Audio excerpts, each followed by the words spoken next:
Non, bah, moi, c'est un constat qui est tout bête, hein. C'est que, bon, là, en effet, il y a l'aspect rhétorique avec le fameux argument de, on joue pas aux pigeons, on joue pas aux échecs avec un pigeon parce que tout ce qu'il va faire, au final, c'est envoyer les pièces, valser et chier sur le plateau.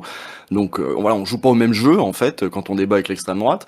Et puis, enfin, j'ai pas mal d'arguments, hein, mais je dirais que l'argument central, ce serait, notamment sur leur thématique, c'est bon, c'est bon. Ils ont un écosystème médiatique qui leur est favorable.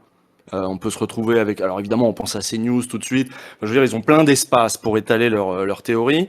Leurs théories sont y compris reprises par le pouvoir en place, qui a repris un certain nombre de leurs thèses. En plus de, donc je sais pas, on a quand même Darmanin au ministère de l'Intérieur. Hein, c'est un choix. Pour l'instant, ils ont une forme d'hégémonie quand même dans le débat public, au point où France 2 va même organiser un débat Le Pen-Darmanin. Donc le truc de, il faut les inviter à tout prix parce qu'ils sont représentés, ils sont partout. Ils sont partout, ils ont leurs espaces, et ils ont même envahi des espaces dits un petit peu plus neutres, ou qui seraient censés arbitrer un petit peu plus calmement sur ces questions-là. Donc ils ont imposé dans les espaces communs, les espaces médiatiques, leurs propres thématiques.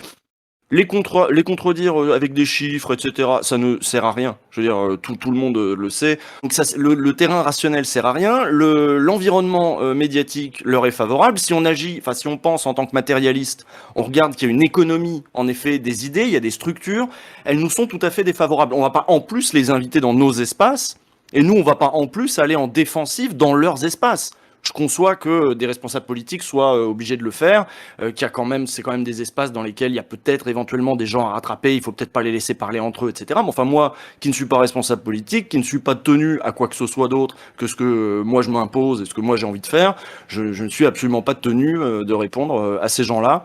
Voilà, donc nous on a nos espaces et on essaie de développer nos thématiques.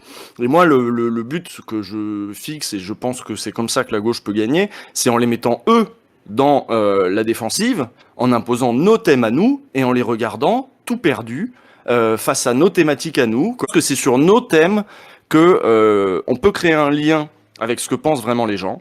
Et pour ça, il faut imposer nos thèmes. Et pour ça, il ne faut pas être en défensive dans leurs espaces, face à leurs questions, face à leurs obsessions racistes, identitaires, etc. Ça, c'est pas notre problème.